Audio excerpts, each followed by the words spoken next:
Si l'augmentation de l'espérance de vie est une bonne nouvelle, c'est aussi un défi.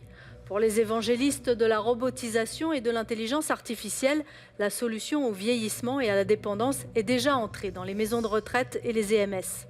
Passé les premières réticences, on se dit que finalement, pourquoi ne pas avoir une aide mécanique pour les gestes intimes comme se rendre aux toilettes, se laver et s'habiller, plutôt que de dépendre d'un soignant ou d'un proche.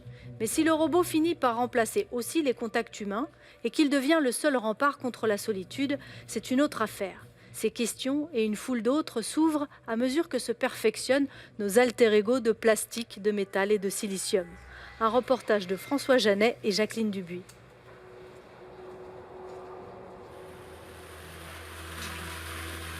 Numéro 31. Près de Genève, un après-midi ludique à l'EMS Val-Fleury. Ici, on pratique volontiers les jeux traditionnels. La majeure partie des résidents souffrent de troubles cognitifs. Pour prendre soin de ces résidents diminués dans leur santé psychique, les soignants déploient des activités variées. De l'aromathérapie à l'art-thérapie, sans bouder pour autant les nouvelles technologies. Comme Paro, le phoque, un robot utilisé comme objet thérapeutique.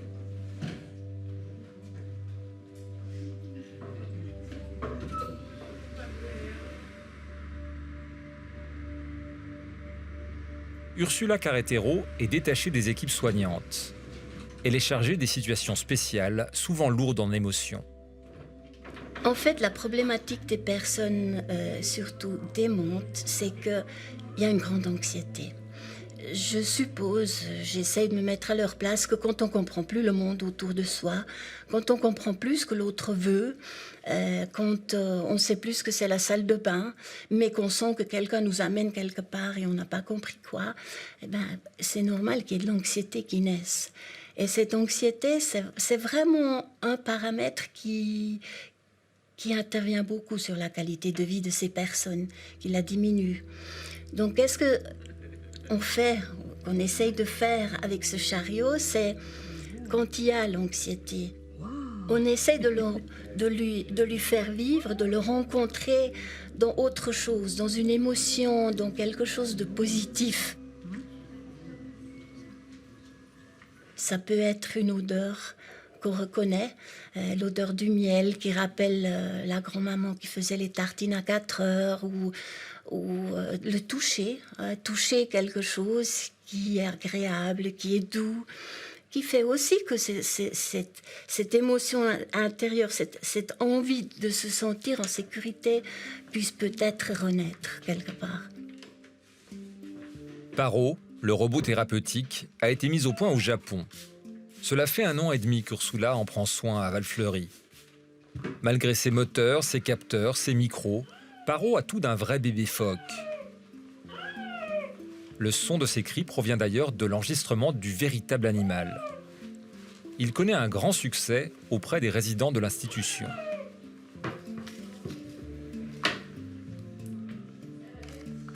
En fait, c'est un outil comme n'importe quoi d'autre, hein, comme la pâte à modeler qu'on peut écraser quand on est fâché. C'est un autre moyen pour rentrer en lien avec une personne.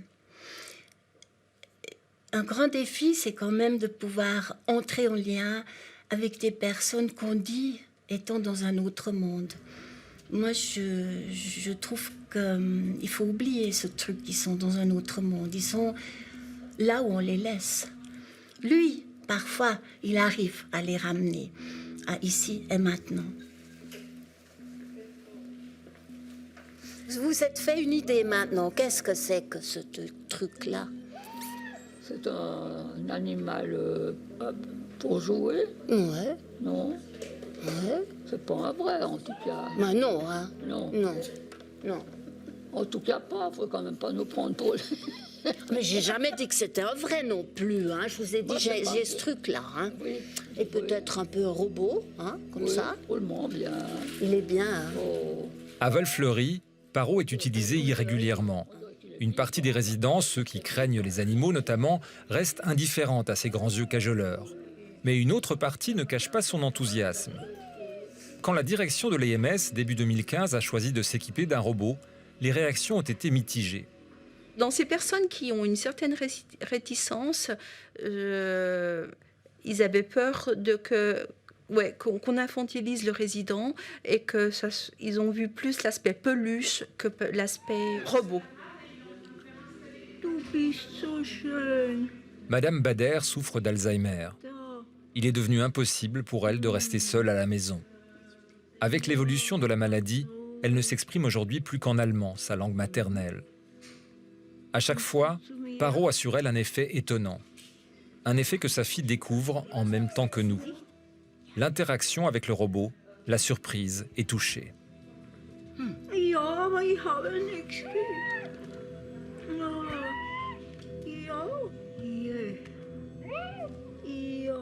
Eh ben, déjà, c'est beaucoup d'émotions.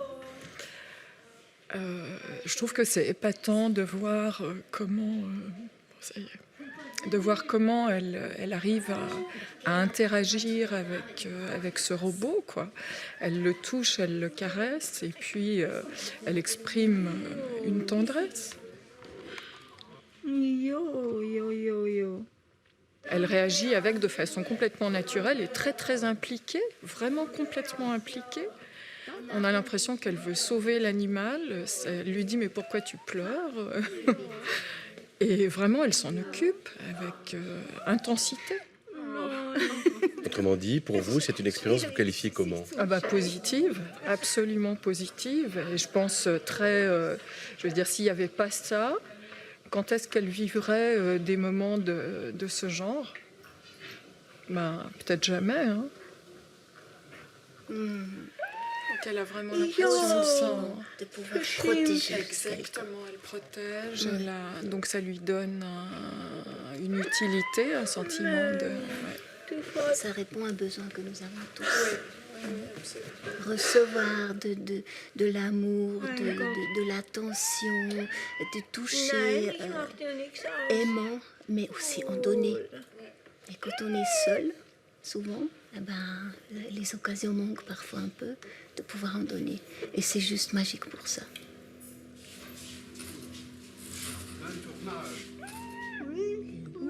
Comment peut-on s'attacher à une machine ?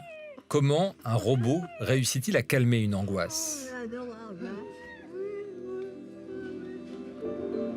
Pour le comprendre, nous avons mis le cap sur Paris pour rencontrer Serge Tisseron. Serge Tisseron est l'auteur réputé de plusieurs livres qui traitent des effets des nouvelles technologies dans les relations humaines. Il est le seul psychiatre membre de l'Académie des technologies en France.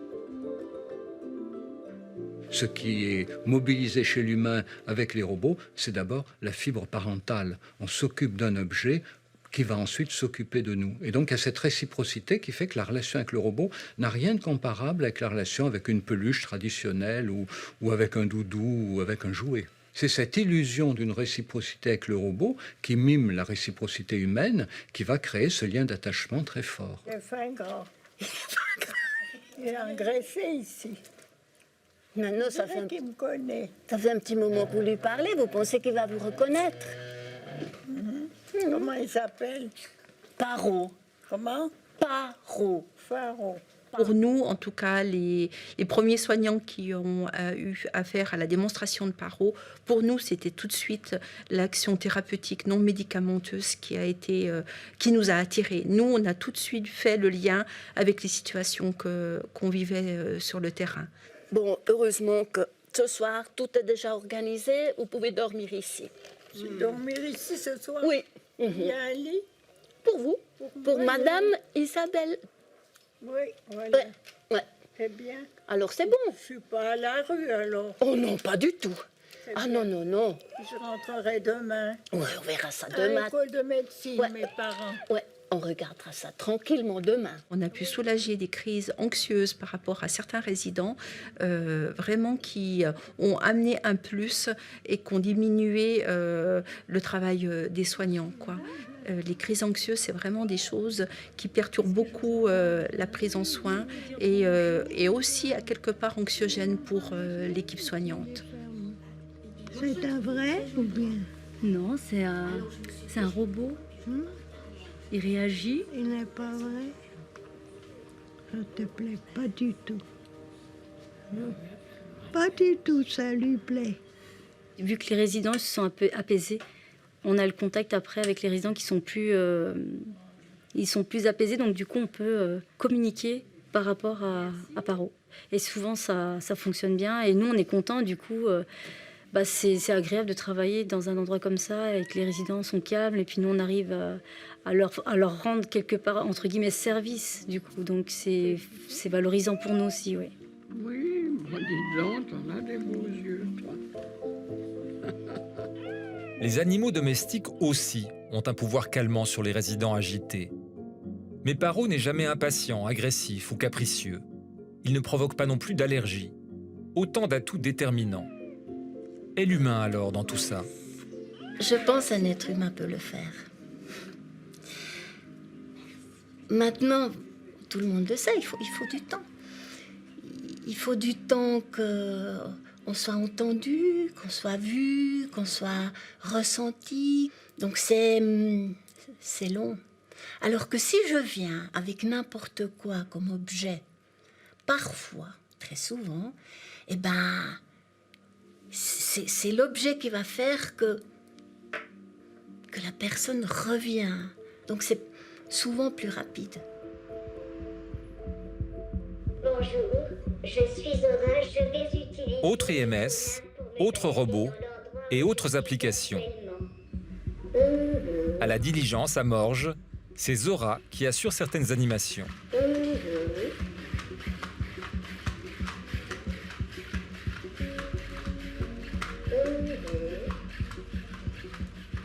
Est-ce que je peux te faire un bisou sur la joue? Oui.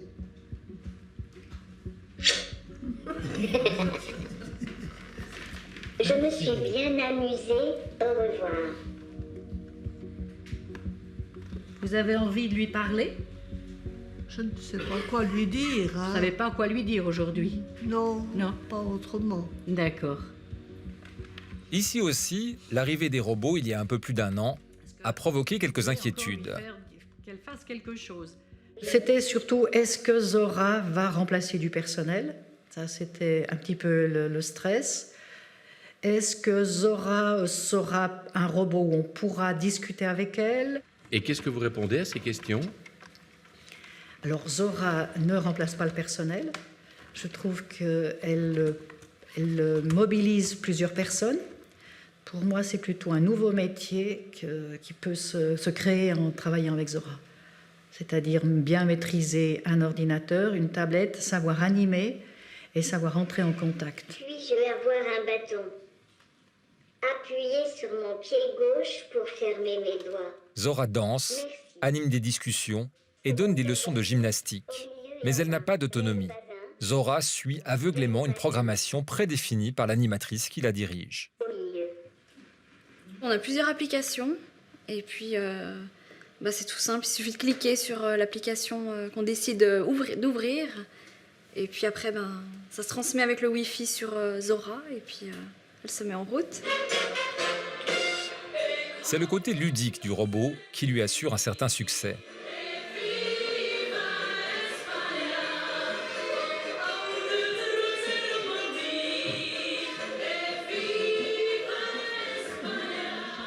Il y a certaines personnes qui, par exemple la gym, ne le faisaient pas habituellement, mais quand Zora est là, ils font plus de mouvements et puis ils participent plus. Ça doit les charmer et puis les amuser, je pense. Est-ce que tout le monde veut se coucher sur le dos? Peut-être Diana? S'il y a des mouvements qui me font du bien? Oui. Ah, bien sûr, parce que moi j'ai des problèmes de dos. Et puis les bras, j'ai des problèmes avec mes bras parce qu'ils sont lourds. Le bâton, j'aime bien. Puis j'aime bien la façon dont elle se relève, elle se couche, comme elle se relève, elle a la facilité à se relever. Je ne vous demande pas de faire la même chose, hein? D'accord. Qu'est-ce que vous préférez quand vous faites de la gym? Avoir Zora ou avoir quelqu'un, un animateur, une animatrice qui donne la gym? Ah, ouais, c'est pas la même chose. Moi, j'aime bien avec Zora. Qu'est-ce que ça change? Elle ne gronde pas. Si on fait pas bien.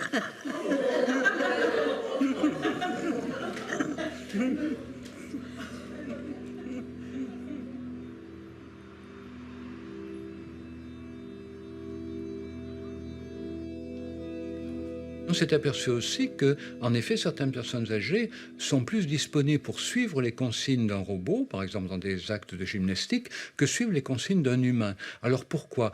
Parce que les personnes âgées n'ont pas l'impression que le robot va s'énerver. Si elles n'y arrivent pas, elles n'ont pas l'impression que le robot va les juger.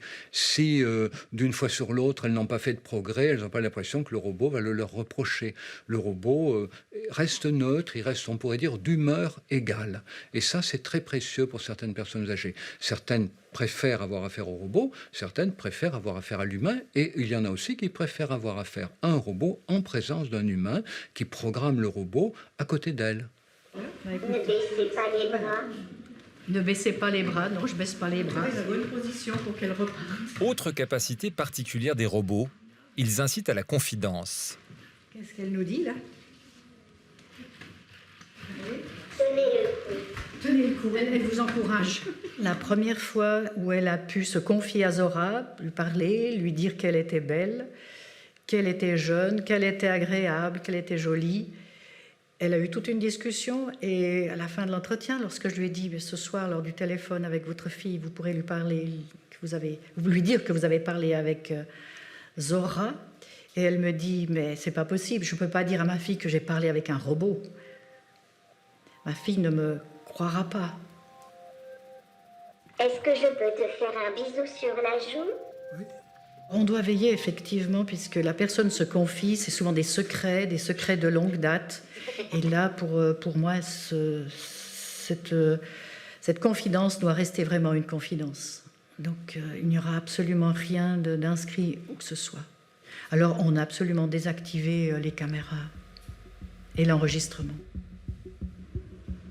L'enjeu est de taille, parce que ces robots, qui peuvent recevoir des confidences parfois très intimes, soulageront sans doute des consciences.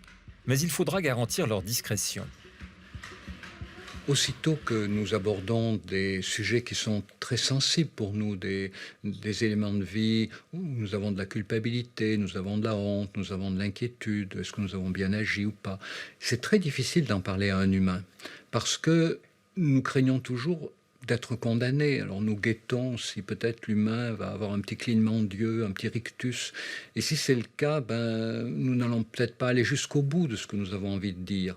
Alors qu'avec un robot, eh bien, nous pouvons continuer à parler. En d'autres termes, le grand problème avec les robots, ça va être le fait que tout ce que nous allons leur dire et tout ce que nous allons faire devant eux va pouvoir être gardé et va pouvoir être exploité peut-être par des gens même que nous ne connaissons pas. Ik ben een sociale robot. I see everything. Ik kan gesprekjes voeren, u helpen met afspraken, samen liedjes zingen en nog veel meer.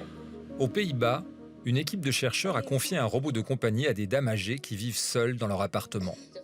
Le robot, Alice, n'était en fait qu'un avatar téléguidé de la pièce d'à côté. Les dames en question ont toute leur tête et savent pertinemment qu'il s'agit d'un robot. Mais l'expérience a montré qu'à travers une cohabitation étroite et de longues discussions, peu à peu, un lien de type social se tisse entre l'humain et la machine.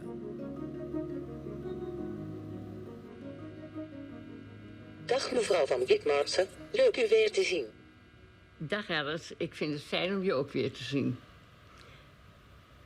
Hoe gaat het met u? Ja, het gaat op het ogenblik wel. Is de thuiszorg al geweest vandaag? Ja, de thuiszorg is vanmorgen geweest.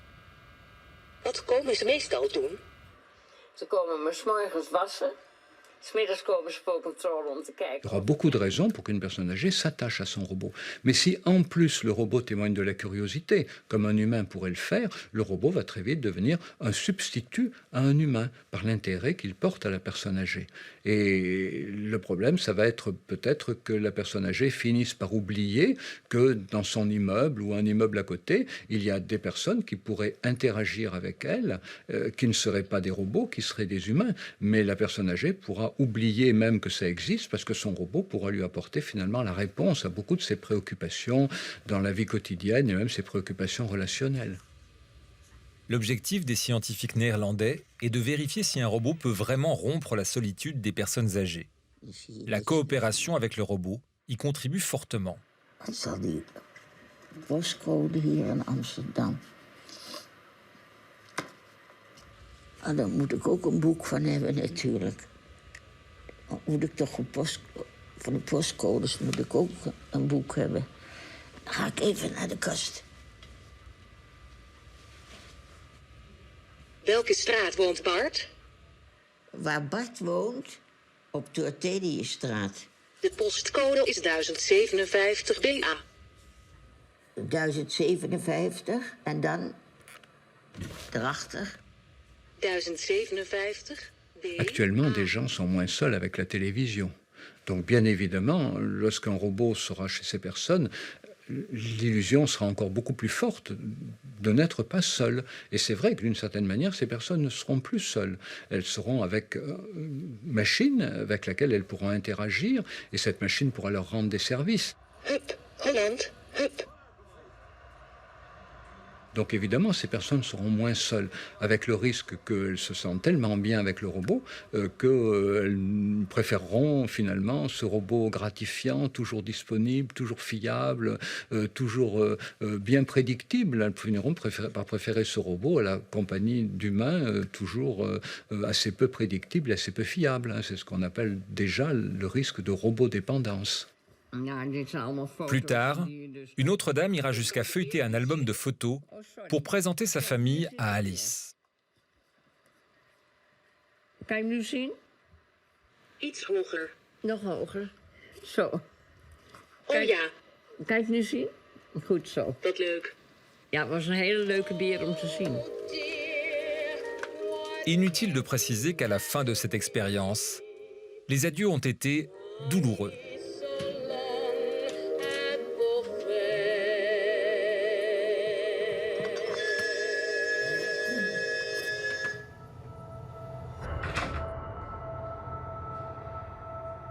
Le robot Alice était piloté par des humains pour les besoins de l'expérience, mais techniquement, ce type d'interface directement connectée à Internet pourrait déjà accomplir des tâches similaires. Le couplage entre robots et intelligence artificielle va s'intensifier, tout comme le nombre de machines autonomes. Pour les spécialistes, l'industrie robotique se trouve aujourd'hui dans la même situation que l'industrie informatique dans les années 70. À l'époque, les ingénieurs rêvaient d'équiper chaque foyer d'un ordinateur. C'est peu dire qu'ils ont été exaucés. Depuis quelques années, des robots aspirateurs, de la domotique et des aides intelligentes pour les personnes handicapées ou très âgées sont déjà entrés dans les maisons. Bref, après les ordinateurs, ils sont les suivants à envahir nos vies. C'est en Asie que nous partons pour la suite du reportage sur les pas d'une scientifique genevoise.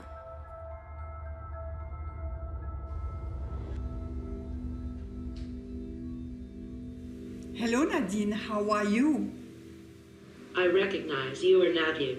Ah. Nice to meet you again today. Thank you. I recognize you are Nadine. What is your job?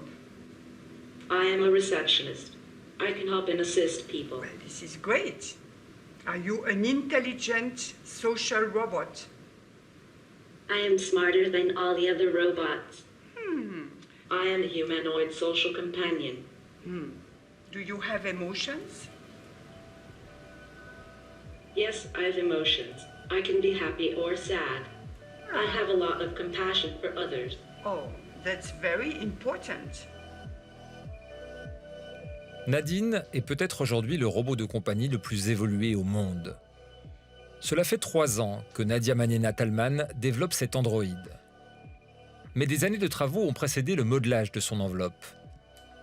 Actuellement, c'est un robot social, Nadine. Donc, ça veut dire qu'elle est capable naturellement de reconnaître les gens, elle est capable de reconnaître des sons aussi.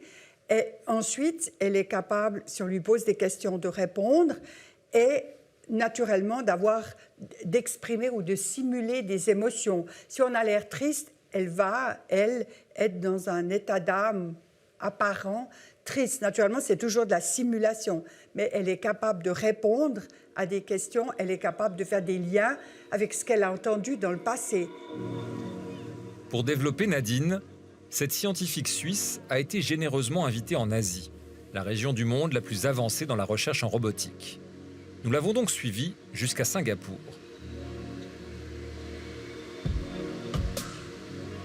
Cette femme a toujours manifesté du goût pour la sculpture et une vive curiosité pour les figures humaines. Le monde des automates l'a fascinée dès ses premières années.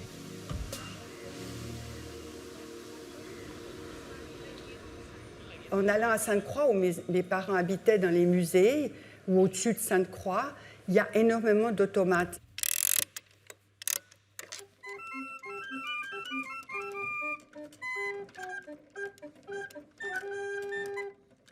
Pour moi, justement, c'est plus qu'une sculpture. Et au fond, je partage ce monde des gens du 19e et début du 20e siècle avec les automates. Mais les pauvres, à l'époque, ils n'avaient pas l'ordinateur, donc ils ne pouvaient pas mettre des couches logicielles où on permet une interaction, des décisions, de la simulation de l'émotion, etc., etc. Avant de donner un semblant de vie à Nadine, elle a mené des études dans de nombreuses disciplines. Des études qu'elle a entamées à Genève avec un certain Jean Piaget. Avec Piaget, c'était très intéressant parce que c'était en fait un biologiste. Ce n'était pas un psychologue qui va analyser les états d'âme, ce n'était pas son genre. Ce qu'on a fait, par exemple, pendant 2 ans, c'est l'étude de la naissance de l'intelligence chez l'enfant. Donc on a étudié tous les schèmes de la pensée, comment au fond l'intelligence se construit. Très vite, je me suis dit, il faut que j'en sache plus, et je suis allée faire des études en biologie. En 1968, elle avait retenu une première fois l'attention de la TSR. Déjà, elle ne manquait pas d'ambition. Pour moi, ce qui compte avant tout maintenant, c'est quand même de faire des études qui soient sérieuses. C'est-à-dire, maintenant j'ai fait une licence, mais j'estime que ce n'est pas encore suffisant pour moi si je veux faire un travail intéressant. Ça ne manquera pas, puisque la jeune scientifique a enchaîné des études de biologie, de biochimie, avant un doctorat en physique quantique. Donne un C dans C7, et quel sera son nom? C'est... Au fond, ces études-là m'ont amené les lois de la physique, plus les lois de l'infiniment petit et le passage de la matière à l'énergie. Donc au fond, j'avais vraiment envie d'avoir une vue complète de le fait qu'on analyse quelqu'un de l'extérieur jusqu'à son ultime composition qui est l'atome et finalement la transformation. C'était des études absolument fantastiques. Nadia Magnena a ajouté Thalmann à son nom de jeune fille après avoir rencontré son mari autour d'un ordinateur. Ensemble, en 1977, ils ont réalisé Vol de rêve, le tout premier film conçu en 3D par ordinateur. Puis, en 1987, le premier film au monde qui fait apparaître des humains virtuels en 3D. Ce film, intitulé Un rendez-vous à Montréal, a été commandé pour le centenaire des ingénieurs du Canada. But I want you flesh and bones.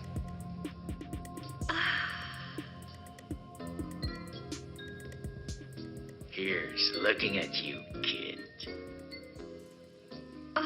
C'était un peu carte blanche, hein. Ils n'avaient pas d'idée là-dessus.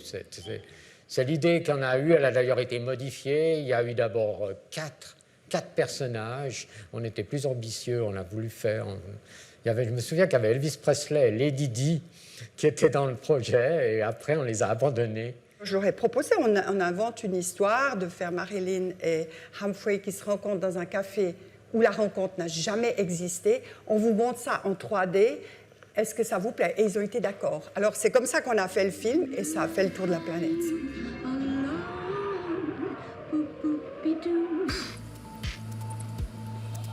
À l'Université technologique de Nanyang, une école de l'envergure de l'EPFL, Nadia Magnena Thalmann retrouve une équipe de 15 personnes qui travaillent sur Nadine, qui s'améliore de jour en jour à la réception. Avant de développer le robot, la scientifique a passé des années à donner vie à des humains virtuels en 3D. Nadine a d'abord existé sur un écran où sa personnalité et sa gestuelle ont fait l'objet des premières mises au point. Les développements prévus devraient lui permettre d'assurer des rôles très variés. Elle pourrait être comme compagnon pour des enfants autistes ou comme compagnon pour des personnes âgées. Et pour les personnes âgées, là, on va développer plus d'aspects de support psychologique. Par exemple, ce que Nadine est capable de faire, c'est de demander « est-ce que vous êtes triste » ou « comment ça va ?» Et si la personne parle pendant un bon bout de temps, Nadine est capable de comprendre puis de toujours poser des questions bienveillantes. À l'Institut, parmi les doctorants qui développent Nadine, James Zhang a mis au point ses capacités mémorielles et émotionnelles. Actually, we are using in this model En fait, ce modèle comprend 22 émotions différentes. Si par exemple vous injuriez Nadine, le robot pourra se mettre en colère et finalement refusera de vous parler jusqu'à ce que les choses se calment. La façon de parler au robot est donc très importante. You are a bad robot. Stop talking to me anymore. Les émotions de Nadine sont juste le résultat d'une programmation. Grâce à son logiciel, le robot passe pour un maître de la simulation. Pas si différent de certains humains finalement. Les robots vont questionner ce qu'est l'humain, ce qu'est la liberté, ce qu'est l'émotion et ce qu'est la simulation. Puisque finalement, ce qui va arriver, c'est que les robots seront capables d'une extrême simulation, mais cette simulation, nous serons toujours tentés de la prendre pour ce qu'elle n'est pas, c'est-à-dire pour de l'authenticité. La simulation aujourd'hui est plutôt quelque chose considéré comme négatif. J'imagine qu'avec le développement des robots et les extraordinaires capacités de simulation des robots qui vont nous combler, peut-être que la simulation va devenir quelque chose de positif et peut-être que nous attendrons des humains qui nous entourent, qui soient capables en toutes circonstances de simuler ce que nous entendrons d'eux. C'est un gros risque des robots, c'est de nous amener à modifier notre attitude vis-à-vis des humains et que nous attendions finalement des humains la même capacité de simulation parfaite que ce que les robots nous présenteront. How old are you? I look 30, but I'm only 3 years old. Pour parfaire l'imitation de l'homme, l'équipe de l'Institut travaille actuellement sur un modèle de main qui doit à terme opérer une préhension aussi fidèle que celle d'une véritable main humaine. Parce que pour Nadia Maniena-Tallmann, un robot de compagnie doit être la parfaite réplique de l'être humain. Pour moi, c'est une question de dignité. C'est que je vais aussi être dans mon 3e âge, donc j'espère avoir la chance d'avoir une Nadine ou un robot similaire avec moi. Si je veux que quelqu'un soit un compagnon et qu'on ait une relation du même niveau, à ce moment-là, j'ai besoin de robots intelligents, autonomes et qui ressemblent à une personne. La formidable qualité humaine, c'est justement d'être imprévisible. L'humain nous oblige à faire face à l'imprévisible. Le robot ne nous obligera pas à faire face à l'imprévisible. C'est pour ça d'ailleurs qu'on vise aujourd'hui la clientèle des personnes âgées, qui sont plutôt des gens qui ont une petite capacité à faire face à l'imprévisible. Avec le robot, il n'y aura pas de construction dynamique d'une relation. Avec le robot, il y aura une éternelle répétition de ce qui me fait plaisir. Contrairement aux robots de cinéma, toujours très fluides, Nadine a quelques hésitations ou des blancs. Do you speak French?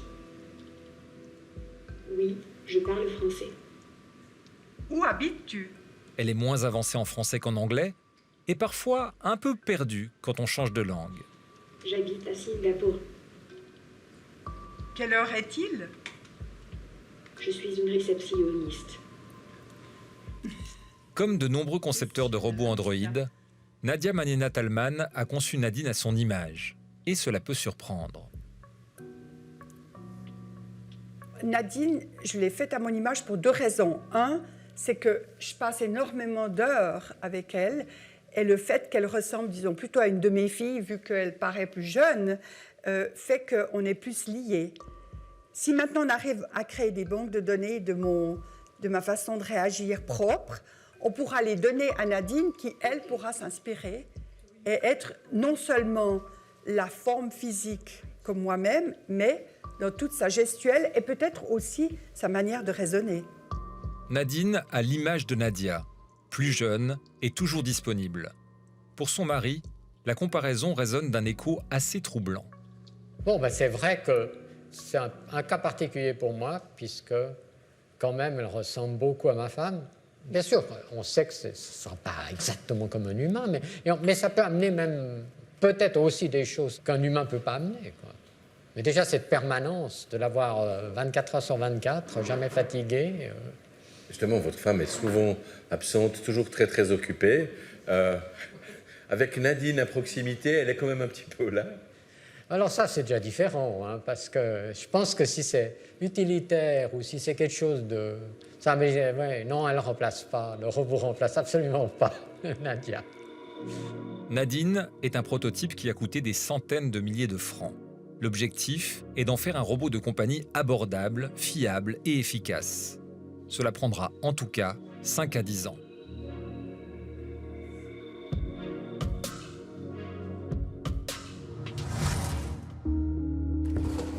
Pour l'instant, les obstacles sont le prix et la faible autonomie de ces robots qui sont très gourmands en énergie. Pour les rendre plus efficaces et plus légers, l'idée est d'intégrer des éléments biologiques à ces machines. Des scientifiques ont d'ailleurs déjà réussi à coupler avec succès des neurones de souris à des transistors. Une autre question qui se pose aux fabricants, c'est quel aspect faut-il donner à ces robots pour qu'ils soient acceptés par la population ? Des études montrent qu'une forte ressemblance avec l'humain, mais pas totalement parfaite, est trop troublante et beaucoup plus repoussante qu'un robot qui a franchement une tête de machine. N'empêche que les concepteurs raffolent de ces prototypes à leur image. Nadia Talman n'est pas la seule. Faut-il y voir de l'humour, un ego mal maîtrisé ou une quête d'immortalité ? Quoi qu'il en soit, c'est sur cette interrogation que nous allons terminer cette édition de 36.9. On se retrouve le 22 février pour parler de migraine. Au nom de toute l'équipe du magazine Santé, merci de votre attention. Prenez soin de vous et très bonne fin de soirée.